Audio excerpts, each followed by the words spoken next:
예, 정말 더웠습니다. 예, 서울은 118년 만에, 부산은 121년 만에 여러분 열대야 기록을 갈아치웠다고 합니다. 이렇게 열대야가 지속되면은 우선 잠을 잘 이루지를 못합니다. 만성 피로가 이어서 찾아오게 되죠. 스트레스로 인하여서 혈압이 높아집니다. 2배 이상 높아진다고 의사들은 말합니다. 심혈관 질환도 증가하는 것입니다. 그래서인지 여러분들이 주보에 보시는 대로 지난주에 이어서 금주에도 참 많은 분들이 하나님의 부름을 받았습니다. 그런데 어떻습니까? 요 며칠 피부에 와 닿는 공기는 어떠합니까? 한번 느껴봅시다. 여러분 한번 맡아봅시다. 분명히 달라졌습니다. 서늘한 가을이 저만치 다가오는 것을 실감하는 것입니다. 그렇습니다. 이제 가을입니다. 가을은 천고마비의 계절입니다. 하늘이 높아지고 말이 살찌는 계절이란 말입니다. 그 가운데 만물에 영장된 우리의 영혼도 살찌는 금년 가을이 될 수 있기를 주의 이름으로 축복합니다. 그러기 위해서는 우리가 무언가를 먹어야 합니다. 무엇을 먹어야 할까요? 주님께서 말씀하십니다. 사람이 떡으로만 살 것이 아니요 하나님의 입으로부터 나오는 모든 말씀으로 살 것이니라. 사탄이 떡을 만들어서 돌을 떡으로 만들어서 먹으라고 유혹했을 때에 주님이 단호하게 하신 말씀입니다. 사람이라는 존재는 그렇지 않아. 하나님의 형상과 모양으로 지음을 받은 사람은 떡으로만 사는 것이 결코 아니야. 하나님의 입에서 나오는 말씀으로 살아가는 존재다. 우리에게 그렇게 말씀을 합니다. 그렇습니다. 하나님의 말씀을 먹을 때 영적 체질이 강화됩니다. 강하여집니다. 그래서 드디어 독수리 날개치며 올라감 같을 것이요 달려가도 곤비치 아니하고 피곤치 아니한 이런 하나님의 귀한 자녀들로 우리 하나님께서 다듬어 주실 줄 믿습니다. 그러면 하나님의 말씀이 도대체 무엇입니까? 쉽게 말하여 우리가 지금 펼치고 있는 이 성경 말씀이 하나님의 말씀입니다. 하나님이 우리에게 성경을 주셨습니다. 그 성경 속에는 무엇이 기록되어 있습니까? 역사입니까? 철학입니까? 과학입니까? 아닙니다. 성경을 우리에게 주신 목적은 예수님을 발견하라고, 예수님을 만나라고, 그래서 그 예수님을 따르라고 하나님께서 우리에게 성경을 허락해 주셨습니다. 주님이 이렇게 말씀하십니다. 너희가 성경에서 영생을 얻는 줄 생각하고 성경을 연구하거니와 이 성경이 곧 누구에 대하여? 내게 대하여 증언하는 것이니라. 예수님에 대하여 증언하는 것이 성경입니다. 그래서 밤모섬에 갇혔던 요한은 두루마리 곧 하나님의 말씀인 성경을 먹어버립니다.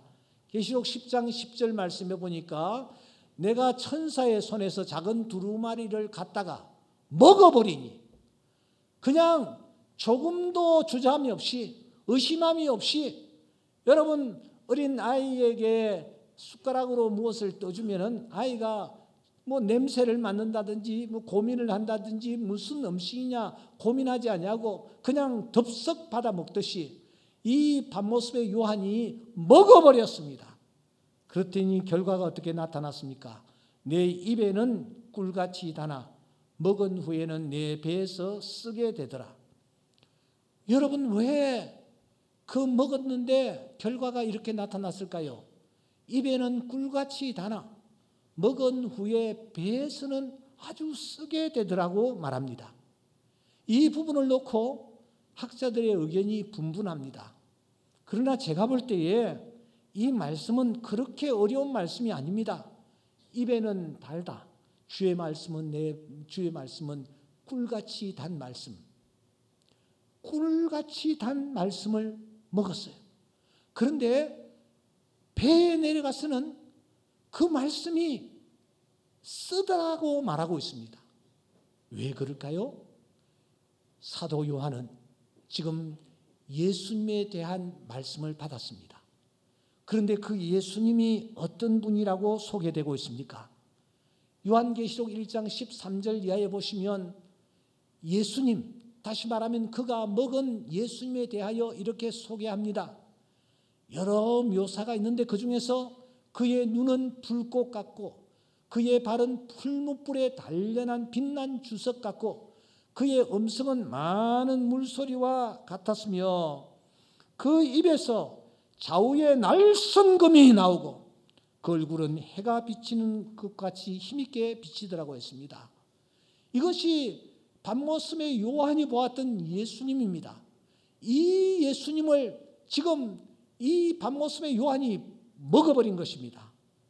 이런 모습은 요한계시록 내내 이어집니다. 요한계시록 19장 11절 이하에 보시면 그가 공의로 심판하며 싸우더라고 말씀합니다. 12절 말씀해 보시면 눈은 불꽃 같고 머리에는 많은 관이 있었다고 말합니다. 15절 말씀해 보니 그의 입에서 또 예리한 금이 나와 그것으로 만국을 치겠고 친히 그들을 철장으로 다스리며 친히 하나님 곧 전능하신 이의 명렬한 진노의 포도주 틀을 밟겠고 라고 말하고 있습니다. 밤모습의 요한이 보았던 예수님의 모습이 어떠합니까?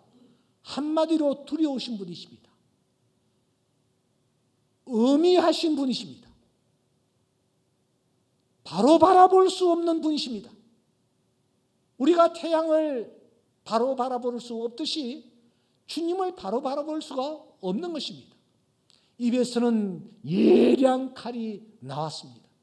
그 칼로 온 세상을 심판하시는 모습으로 등장을 하는 것입니다.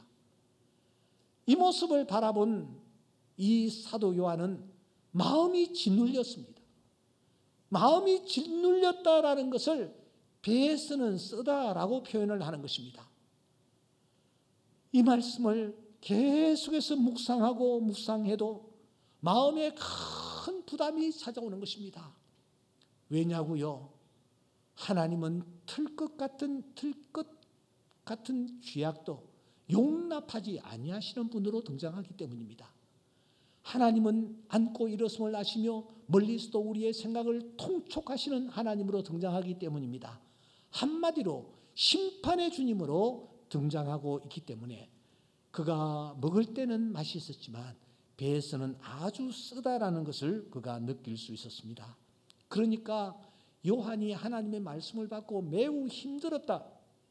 배가 아프면, 배가 쓰리면 잠을 이룰 수가 없습니다.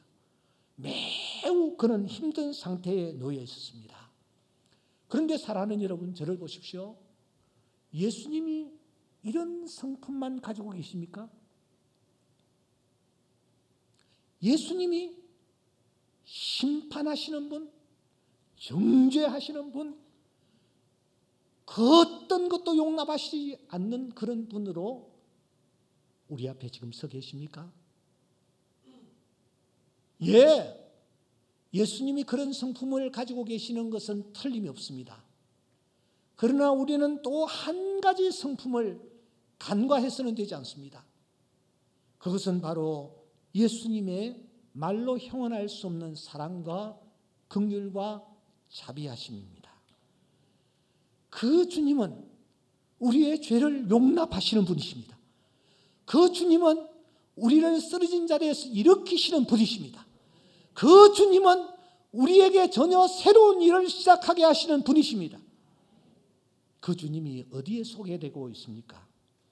제가 성경을 쭉 살펴보니 성경 전체가 다 예수님에 관하여 소개하는 내용이지만 그 중에서도 특별히 복음서, 이 복음서에 예수님이 어떤 분이신가를 자세하게 소개하고 있는 것을 확인할 수 있었습니다.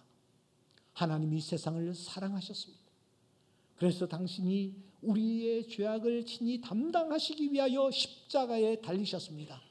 테텔레스타이, 마지막 다 이루었다 하시며 주님이 우리의 허물과 우리의 잘못과 우리의 부족함과 우리의 연약함을 다 지시고 골고다에서 피를 흘려 돌아가셨습니다. 그리하여 당신이 우리를 향한 자신의 사랑을 확정하기까지 하신 것입니다. 그러므로 우리가 주님을 바라볼 때에 한 면만 바라보아서는 되지 않습니다. 밤모습에 요한이 바라보았던 예수님도 바라보아야 합니다. 동시에 우리는 마가복음에 등장하고 있는 예수님의 그 사랑과 긍휼이 풍성하신 그 주님도 바라보는 자가 되어야 합니다. 한마디로 균형을 이루어야 된다는 것입니다. 우리 교회는 항공업에 종사하는 분들이 꽤 많습니다. 들어보니까 항공기에서 중요한 것 중에 하나가 무게중심이랍니다. 항공기가 하늘에서 날아가는데 중요한 것이 무엇이냐? 무게중심. 그런데 그 무게중심이 앞쪽에 있으면 이륙 시 부양이 늦어집니다. 이륙 속도가 많아지고 이륙 거리가 증가합니다. 반대로 무게중심이 저 뒤쪽에 있으면 안정성이 심각하게 손해를 본다는 것입니다. 그래서 과한 비행 조작을 하게 되고 비행기 운행이 위험해진다는 것입니다. 무게중심을 앞에 두느냐 뒤에 두느냐도 중요하지만 비행기에서 무게중심 종과 횡, 이 좌우로 무게중심을 잘 잡아 비행을 하는 것이 필요하다는 것입니다. 왜냐하면 좌우 날개에 연료 탱크가 있습니다.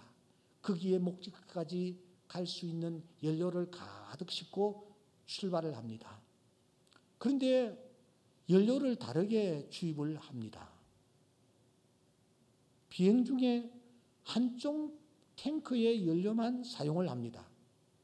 그럴 때는 횡적 균형이 맞지 않아 위험할 수가 있다는 것입니다. 그래서 조종사들은 이륙하기에 앞서서 조종사 자신을 위시한 승무원들과 승객들과 화물과 연료의 무게를 면밀히 검토합니다. 적재량이죠.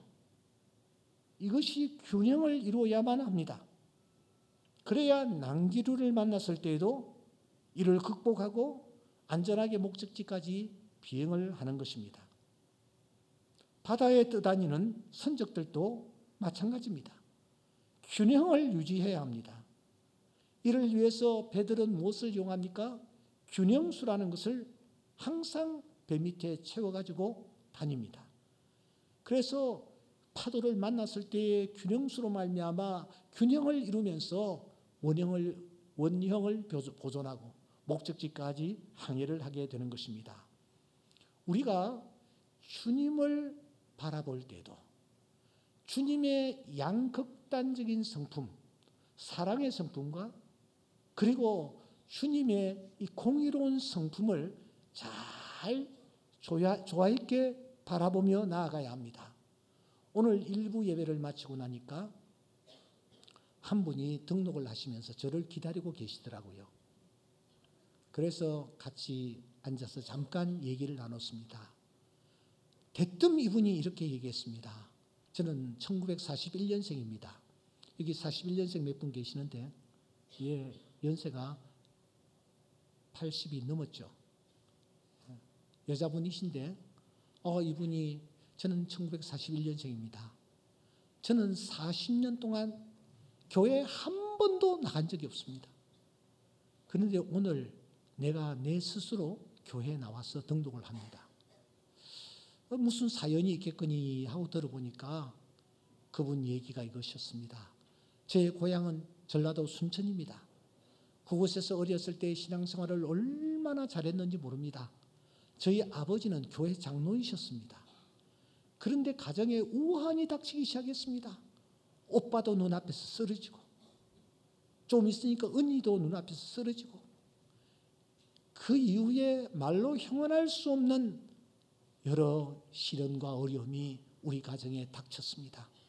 저는 하나님을 원망했습니다. 그래서 그때부터 교회의 발을 끊어버렸습니다. 일산에 왔는데 바로 교회 옆에 있는 곳에 맨 처음 입주할 때부터 그곳에서 살았대. 교회가 코앞인데도 한 번도 나와본 적이 없대. 그런데 그의 마음속에 큰 감동이 왔어요.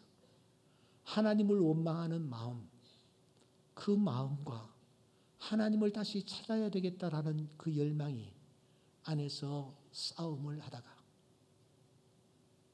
다시 하나님을 찾아야 되겠다라는 마음으로 나와서 등록을 하게 됐다라는 것입니다. 우리가 주님을 바라볼 때에 자칫 잘못하면 이런 우를 범할 가능성이 많습니다. 나는 무언가를 원하고 있는데 하나님께서 내 기도를 듣지 아니하시고, 나는 이런 환경이 펼쳐지기를 원하는데 하나님께서 내 환경을 오히려 더 엉망진창으로 만드실 때에 하나님에 대한 원망과 하나님에 대한 분노를 하박국처럼 표출할 수가 있는 것입니다. 그러므로 신앙생활에서 가장 중요한 것은 균형 감각입니다. 내가 믿는 주님이 어떤 분이시냐? 내가 믿는 주님이 어미로우신 분임에는 틀림이 없다. 그러나 이에 못지않게 내가 믿는 나의 주님은 사랑과 긍휼과 자비의 주님이시다. 오늘 예배에 참석한 우리 모두에게 이 은혜가 넘치기를 주의 이름으로 축원합니다. 우리는 긴 시간 동안 그래서 요한계시록을 통해서 의미로우신 주님, 우리를 짓누르시는 주님, 틸끌 같은 죄악조차도 용납하지 아니하시는 주님, 책들이 펴져 있는데 책들에 기록된 대로 심판하시는 주님을 만났습니다. 하지만 우리는 이제 또 한 주님을 만나야 합니다. 바로 사랑의 주님이십니다. 그 주님을 어디서 만날 수 있을까요? 복음서입니다. 복음서에서 우리는 사랑과 긍휼이 무한하신 우리 주님을 만날 수가 있습니다. 그러면 복음서 마태, 마가, 누가, 요한 이 복음서 중에서 도대체 어떤 책이, 어느 책이 사랑의 주님, 긍휼이 풍성하신 주님을 우리에게 잘 소개하고 있는 책일까? 이 부분에 대하여 마가복음이라는 데는 이의가 없습니다. 왜 하필이면 마가복음일까? 바클레이 박사는 이렇게 말합니다. 마가복음은 예수님에 대한 기록 중에 가장 예수에 가까운 기록이다. 마가의 목적은 예수님의 모습 그대로를 묘사하는 것이었다라고 답하고 있습니다. 이게 무슨 말입니까? 복음서가 다 예수님에 관한 기록을 우리에게 보여줍니다. 하지만 이 마가복음은 다른 복음서들보다 제일 먼저 기록되면서 예수님을 가장 있는 그대로의 예수님을 우리에게 보여주고 있다라는 것입니다. 우리가 왜 그렇게 주장할 수가 있습니까? 세 가지입니다. 첫째는 조각의 차용입니다. 마가복음을 자세히 보시면 조각이 모두 105조각으로 구성되어 있습니다. 그 중에서 93개의 조각이 마태복음에서 발견됩니다.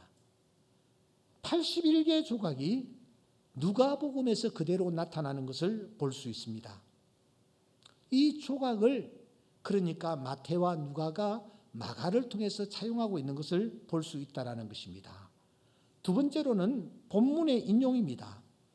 아시는 대로 마가복음은 모두 16장 661절로 구성되어 있습니다. 그런데 이 661절 가운데서 마태는 적어도 606절을 인용합니다. 661절 가운데서 606절을 인용합니다. 누가는 320절이나 인용을 하고 있습니다. 때문에 우리는 마가복음이 가장 먼저 쓰여졌다라고 보는 것입니다. 셋째는 성경 배열 순서입니다. 마태와 누가는 마가가 배열하고 있는 순서를 따라 성경을 기록해 나가고 있습니다. 처음부터 끝까지 여러분 조금도 틀림이 없이 마가의 순서를 따라서 성경을 배열해 놓고 있는 것입니다. 이와 같은 사실에서 우리가 확인할 수 있는 것이 무엇입니까? 그것은 신약 성경 중에서 제일 먼저 기록된 책이 마가복음이라는 것을 알 수가 있는 것입니다. 그러면 여러분, 마가는 도대체 어디에서 자료를 취득했을까요? 아시는 대로 마가는 예수님의 제자도 아닙니다. 예수님을 직접 만나거나 보지도 않았습니다. 그런데 어디에서 예수님에 대한 자료를 취득했을까요? 당시 예루살렘에는 보이게 보이지 않게 주님을 위해서 섬기고 헌신하는 예배자들이 있었습니다. 그 중에 한 사람, 중요한 사람이 예루살렘에 살았던 마리아라는 여자입니다. 이 마리아는 예루살렘에서 상당히 부유한 그런 위치에 있는 여성이었습니다. 그래서 그는 자기의 집을 주님을 위하여, 복음을 위하여 기꺼이 제공하기도 한 것입니다. 여러분, 예수님께서 최후의 만찬을 베푸셨습니다. 누구의 집에서 했을까요? 장소가 어디였을까요? 예수님이 성천하신 이후에 많은 사람들이 한 곳에 모여서 합심하여 기도하고 있었습니다. 그 장소를 제공한 사람이 누구였을까요? 10일 동안 계속하여 기도하던 그 무리들 위에 오순절 성령 강림, 이 놀라운 역사가 나타났습니다. 여러분, 그 장소가 어디였을까요? 우리는 그 장소를 마가의 어머니 마리아의 집이었다라고 자신 있게 말할 수가 있습니다. 왜냐하면 사도행전 12장에 베드로가 옥에 갇혔습니다. 원수들은 야고보를 목으로 칼로 쳐서 죽였습니다.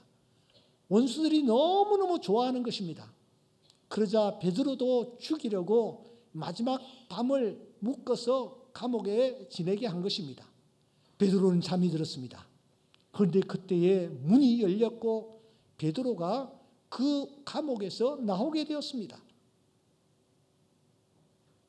주저함이 없이 그 베드로는 성경을 보면 사도행전 12장 12절에 마리아의 집을 찾아갑니다. 마리아의 집에 찾아가니 그곳에서 수많은 사람들이 밤을 지새우면서 간절히 베드로를 위하여 기도하고 있는 것을 확인할 수 있는 것입니다. 그러므로 마리아의 집은 예배가 있었습니다. 기도가 있었습니다. 찬양이 있었습니다. 성령 충만함이 있었습니다. 여러분, 이 집 주인의 아들이 누구였습니까? 바로 마리아의 아들 마가입니다. 마가는 자기 집에서 울려 퍼지는 찬양 소리를 들으며 자랐습니다. 기가 따갑도록 하나님을 예배하는 예배의 소리를 들으며 이 아이가 성장했습니다. 어린 것이 얼마나 시끄럽고 얼마나 불편했겠습니까? 하지만 자기 집에서 수많은 사람들이 들락날락하며 하나님을 예배하는 모습을 보면서 이 아이가 점점 신앙의 아이로 성장했습니다. 여러분, 여러분의 자녀들 비록 어릴지라도 여러분의 자녀들을 예배의 자리로 이끄십시오. 예배의 분위기를 체득케 하세요. 그러면 우리가 세상을 떠나고 난 뒤에도 하나님의 교회를 이끌어 나가며 하나님 나라를 위하여 쓰임받는 그런 귀한 일꾼들이 될 줄 믿습니다. 조금 전에 아이들 4명이 여기 왔는데 어디 갔지? 예, 조금 전에 아이들 4명이 저 중층에서 예배를 드리고 있는 모습을 보면서 제가 마음에 감동을 입었습니다. 저 아이들이 찬양에도 익숙하지 않고 목사의 설교에도 잘 들리지는 않았지만 하나님의 말씀을 받으면서 신앙의 분위기에서 성장할 때에 이 아이들이 앞으로 하나님이 귀하게 사용하는 그런 인물들이 되어질 줄 믿습니다. 마가가 그러했습니다. 마가가 자기 집에서 어르신들이 예배하고 찬양하고 기도하는 분위기를 보면서 특별히 그 그룹의 리더였던 베드로와 깊은 교제를 나누고 있었고, 베드로는 이 기특한 마가를 아주 귀하게 생각했던 것입니다. 베드로전서 5장 13절에 보시면 베드로는 그래서 이 마가를 내 아들 마가라고 부르고 있습니다. 바울이 디모데를 아들이라고 불렀듯이 베드로는 마가를 아들이라고 부르는 것입니다.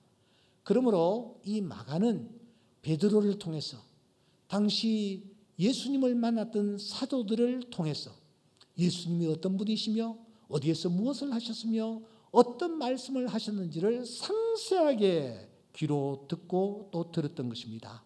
풍성한 자료를 입수한 것입니다. 그러던 어느 날 마가는 마음에 큰 감동이 왔습니다. 성령의 감동이었습니다. 예수님에 관한 이 기록들을 그냥 듣고 끝내는 것이 아니라 이것을 기록에 남겨야 되겠다라고 생각하고 연필을 들었습니다. 그리고 기록한 책이 오늘 우리가 펼친 이 마가복음인 것입니다. 마가는 복음서를 쓸 때에도 아주 간략하게 하지만 핵심을 놓치지 않고 그는 글을 써나가고 있습니다. 그 핵심이 무엇이냐? 예수님은 무한하신 사랑의 주님이시다. 우리의 구원자 그분은 우리에게 긍휼과 자비를 베푸시는 주님이시다. 이 부분에 마가는 초점을 맞추고 있습니다. 그러므로 신약 성경 중에서 가장 먼저 기록된 책 바로 마가복음이요, 신약 성경 중에서 가장 마지막에 기록된 책 바로 요한계시록입니다. 한 부분은 그분의 무한하신 사랑이 소개되고 있고 한 부분은 그분의 무한하신 공의가 기록되어 있는 것입니다.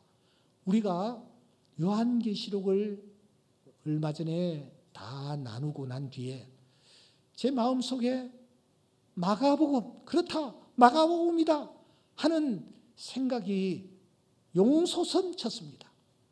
우리가 요한계시록을 통하여 의미하신 주님을 만났다면 이 마가복음을 통해서 주님이 얼마나 사랑과 긍휼이 풍성하신 분이신가를 우리가 확인하고 균형 감각을 가지고 신앙생활을 해야 되겠기 때문이었습니다.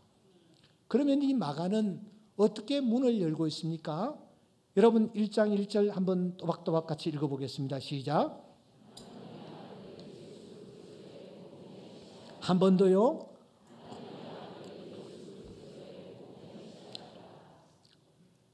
마가는 마태나 누가가 예수님의 탄생에 대해서부터 시작하고 있는데 마가는 그렇게 시작하지 않습니다. 요한처럼 세례 요한의 출현으로부터 시작하지도 않습니다. 그는 오래전 예언자들의 꿈과 더불어 문을 엽니다. 아니, 예언자들로 하여금 그런 꿈을 꾸게 하신 하나님의 마음으로부터 마가복음을 열기 시작합니다. 내가 내 사자를 내 앞에 보내노니 내 길을 예비하리라. 이 말씀은 말라기서 3장 1절의 인용입니다. 하나님이 오래전에 약속하셨던 바로 그 메시아가 탄생하셨다라는 것입니다. 그런데 그 메시아가 누구신가? 무엇을 하러 이 땅에 오셨는가? 1절을 다시 한번 보십시다.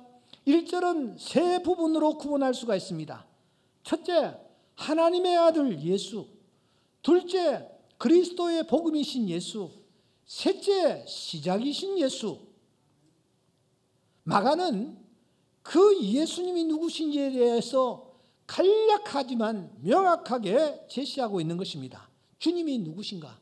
내가 지금 여러분들에게 소개하려고 하는 주님이 과연 어떤 분이신가? 그분은 하나님의 아들이시다. 아멘. 그분은 그리스도시다. 아멘. 그분은 시작이시다.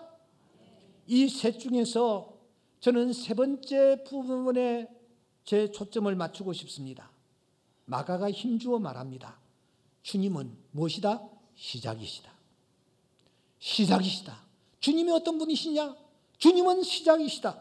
태초에 온 우주가 공허했을 때에 이 주님이 나타나셨습니다. 그리고 일을 시작하셨습니다. 있으라 하시니 있었습니다.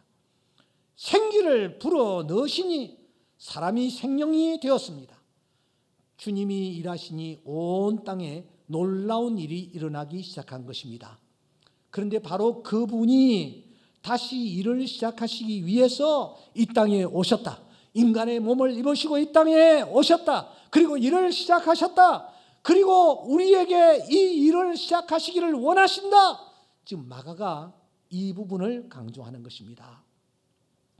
그분은 지난날 우리의 허물과 잘못도 개의치 아니하십니다. 우리의 실수와 우리의 부족함도 주님은 다 덩기로 던지십니다. 주님은 다시 시작하시는 분이십니다.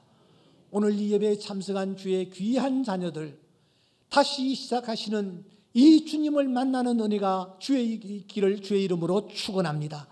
전혀 다른 새로운 시작을 위하여 주님이 이 땅에 오셨다라는 것을 마가가 지금 강조하는 것입니다. 베드로 어떤 사람이었습니까? 갈릴리 바다에서 물고기 몇 마리 잡다가 이름도 없이 빛도 없이 그냥 생을 끝내야 할 그런 존재 아니었습니까? 그런데 그에게 주님이 찾아오셨습니다. 나를 따라오느라 내가 너로 사람을 낚는 어부가 되게 하리라. 그 과정에서 이 베드로가 실수도 많았고 주님을 심지어 부인하기까지 하며 나는 물고기 잡으러 가노라 하면서 제 길로 돌아갔지만 그런 베드로를 주님은 전혀 개의치 아니하시고 다시 오셔서 그를 만나주시고 바요나 시모나 내가 나를 사랑하느냐? 내 양을 치라. 내 양을 먹이라. 내 양을 먹이라. 말씀하시면서 베드로를 전혀 새로운 시작점으로 이끄신 그 주님께서 오늘 이 예배에 참석한 주의 귀한 자녀들에게 이 주님 만나 주실 줄 믿습니다. 하반기를 열면서 전혀 새로운 시작을 우리를 위하여 계획하시는 그 주님을 마음속에 영접하는 은혜가 있기를 주의 이름으로 축원합니다. 우리가 그분을 영접하기만 하면 그분은 우리 안에 찾아오셔서 새로운 일을 시작하시고 새로운 일을 우리로 하여금 하게 하여 주실 줄 믿습니다. 관건은 영접하느냐 하는 것입니다.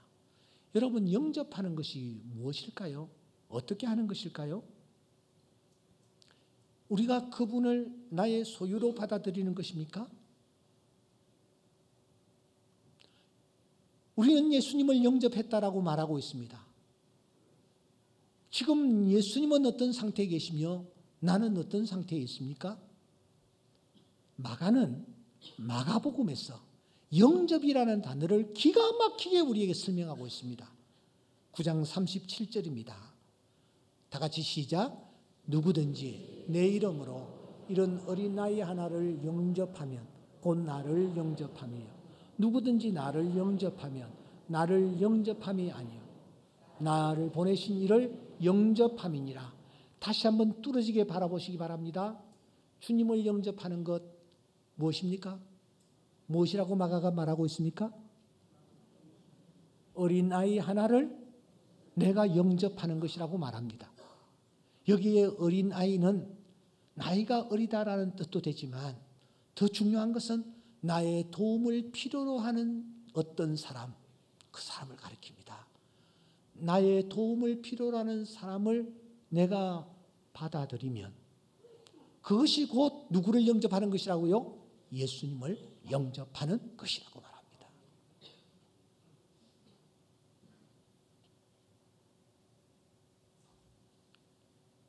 이같이 주님은 소유함과 소유됨은 동전의 양면이라고 가르치고 있습니다.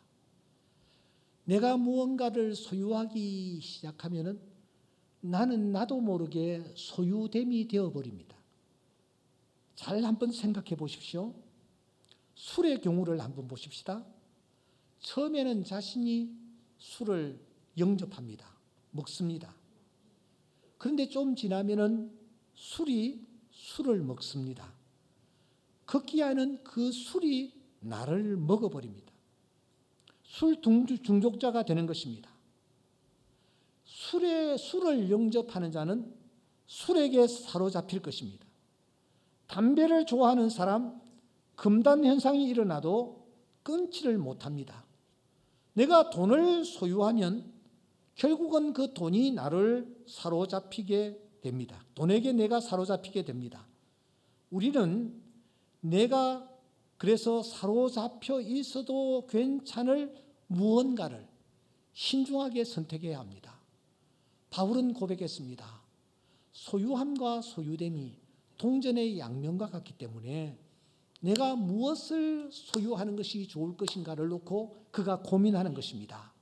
그리고 그는 이렇게 우리에게 고백합니다. 나는 그리스도 외에 다른 무엇에 의해서도 소유되지 않기 위해 이 세상의 권력과 인기와 결혼과 어떤 보상도 멀리했고 자신의 재능과 은사도 없어질 때까지 다 주었다 나누었다. 심지어 내가 마땅히 누려도 될 모든 것을 다 배설물로 여겼다. 그 이유를 밝힙니다. 이 모든 것을 내가 해로 여김은 내 주 그리스도 예수를 아는 지식이 가장 고상하기 때문이다. 내가 그를 위하여 모든 것을 잃어버리고 배설물로 여겼다. 바울이 이런 논리를 우리에게 제공합니다. 결국 무엇입니까? 베드로의 말과 같이 내가 그리스도를 소유하는 것은 내가 그분의 소유됨이 되는 것입니다. 베드로전서 2장 9절 말씀, 베드로가 이렇게 말합니다. 그의 소유가 된 백성이니, 그의 소유가 된 백성이니. 우리가 그리스도를 영접한다라는 것은 그리스도를 소유한다라는 뜻이 아닙니다. 그래서 그리스도를 소유해 가지고 내가 그리스도를 통하여 뭔가를 내가 이루고 그리스도를 내가 좌지우지하는 것이 아니라는 것입니다. 소유가 되는 백성이 되는 것을 뜻합니다. 우리가 이 단계까지 나아가야 합니다. 말씀을 맺겠습니다. 사랑을 노래하는 아가스에 보시면 술라미 여인이 솔로몬을 사랑합니다. 솔로몬이 술라미 여인을 사랑합니다. 그때 술라미 여인이 이런 고백으로 출발하는 것을 볼 수 있습니다. 제1단계입니다. 내 사랑하는 자는 내게 속하였고 나는 그에게 속했다. 내 사랑하는 자를 내가 소유했다라는 뜻입니다. 사로잡힌 관계, 서로에게 소유되는 관계가 바로 사랑입니다. 그런데 이 여인의 사랑이 성장을 합니다. 그러자 이제는 자신의 소유가 아니라 오히려 자신이 소유가 된 존재임을 고백하는 것입니다. 2단계입니다. 나는 내 사랑하는 자에게 속하였고 내 사랑하는 자는 내게 속하였다. 주고받고 give and take, 주고받는 거예요. 이것이 사랑이라고 술라미는 알고 있었습니다. 그런데 이 술라미 여인이 한 단계 더 나아갑니다. 7장 10절 말씀해 보시면 나는 내 사랑하는 자에게 속했다. 나는 내 사랑하는 자에게 속했다. 내 사랑하는 자는 나에게 속했다라는 부분이 날아가 버립니다. 사라져 버립니다. 나는 없는 것입니다. 주님을 내가 영접했다라는 것은 내가 없어지는 것입니다. 내가 사라지는 것입니다. 이것이 진정한 소유임을 이 술라미는 우리에게 알려줍니다. 이 상태가 바로 주님을 영접하는 자의 진정한 모습입니다. 사랑하는 여러분, 나는 지금 어떤 단계입니까? 제1단계, 제2단계, 제3단계 중에서 어느 단계입니까? 바라기는 우리 모두가 제3단계까지 이르는 자들이 될 수 있기를 주의 이름으로 축원합니다. 우리가 그분과 하나가 될 때에 나는 사라집니다. 그분이 내 안에 역사하십니다. 이것이 주님을 영접하는 자들에게 나타나는 가장 아름다운 모습입니다. 세상에는 세상을 선택하고 사랑하고 세상을 취하려고 애쓰는 자들이 있습니다. 그들을 보십시오. 그들은 결국 세상에 사로잡혀서 평생 세상의 노예로 살아갑니다. 그러나 주님을 사랑하고 그에게 사로잡힌 자가 되면 음부의 권세도 그를 건드리지 못하고 어디서든지 왕노릇할 수 있는 하나님의 자녀들로 삼아 주시는 줄 믿습니다. 그래서 그 주님이 전혀 내가 생각할 수 없었던 새로운 시작을 할 수 있도록 은혜를 베풀어 주실 것입니다. 이 주님의 손을 붙잡고 삶의 현장으로 나아가는 우리 모든 교우들이 될 수 있기를 주의 이름으로 축원합니다.